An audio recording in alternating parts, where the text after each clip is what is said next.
घर में रोटी नहीं मिल रही तो आवाम धरनों पे चल रही है। जाना है तो जाओ, उधर इसराइल में जाओ। डरना कोई हल नहीं, डरने का क्या होगा, दूसरे ममालिक इसका फायदा उठाएंगे। खुदारा कुछ सोचें, कुछ समझें, खुदा के वास्ते बात आ जाए। ये कोई इंसानियत नहीं है, ये तो हमारी आने वाली नस्लें जो है ना वो बर्बाद हो जाएंगी।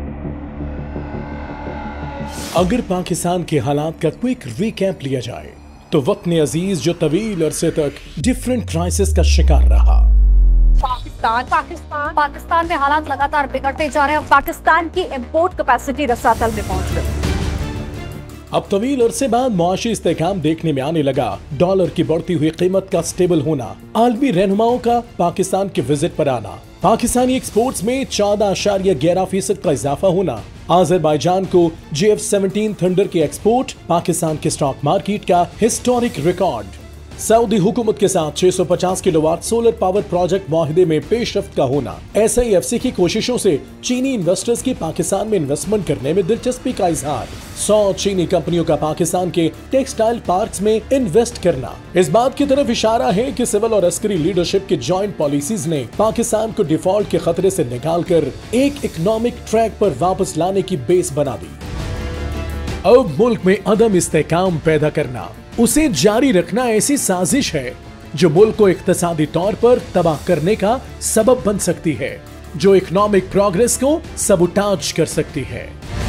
क्या ये इत्तेफाक है कि अपने ही मुल्क के कैपिटल को एक माह में 3 दफा मफलूज करना, जब ईरान और सहूनी रियासत के तनाजे पर रूस के डेप्यूटी आर्मी चीफ का पाकिस्तान में होना और उसके साथ साथ मलेशिया के प्राइम मिनिस्टर की वहां पर मौजूदगी, जिन्होंने पाकिस्तान के साथ $1 मिलियन के एक्सपोर्ट स्टेब्लिश करने के अज़्म का आदा किया, इंटरनेशनल कंपनीज का फॉरेन डायरेक्ट इन्वेस्टमेंट करना, MOUs और एग्रीमेंट्स का होना, 15 और 16 अक्टूबर को शंघाई ताउन तंजीम के पाकिस्तान में इजलास का इनेकाद, ऐसे में रियासत को गोलियों की धमकी देना, इस अनारकी को प्रमोट करना और इंटरनेशनल मीडिया में पाकिस्तान की एक बार फिर से नेगेटिव अक्कासी करवाना, क्या ये लड़ाई मुल्की मफाद के लिए है या महज इंतशार व इक़्तिदार के लिए है?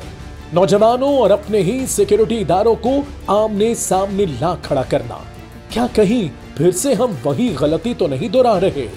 इंतशार फैलाने की सूरत में एक गोली का 10 गोलियों से जवाब देना और रियासत के अंदर रियासत बनाने की खोखली धमकियां देना, क्या ये हक की लड़ाई है? अवाम इस बारे में क्या कहते हैं?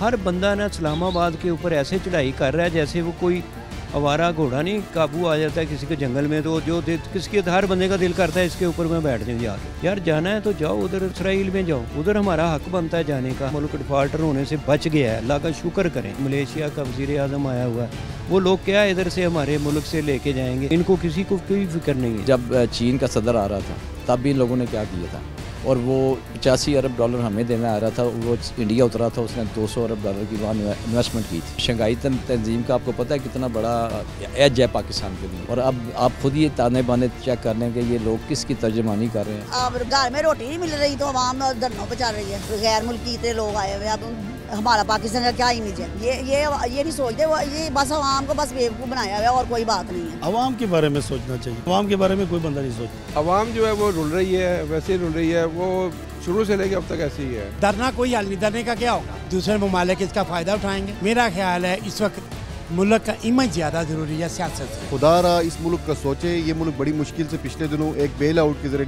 डिफॉल्ट से निकले हैं। ये मुल्क होगा, सियासत होगी, मुल्क होगा तो हम हैं। खुदारा कुछ सोचें, कुछ समझें, खुदा के वास्ते बात आ जाए। ये कोई इंसानियत नहीं है, ये तो हमारी आने वाली नस्लें जो है ना वो बर्बाद हो जाएंगी। अगर आपने रन करना है तो ठीक है, फिर ऐसे रन हो सकता है, मुल्क आगे नहीं बढ़ सकता। आज हमें सोचना होगा, क्या तब्दीली आवाज बुलंद करने से आएगी या शऊर बुलंद करने से? क्या यही तब्दीली नारों से आएगी या फिर अपने वजूद की इस्लाह से? आज हमें यह भी सोचना होगा कि यह हक की लड़ाई है या महज इंतशार और इक़्तिदार की।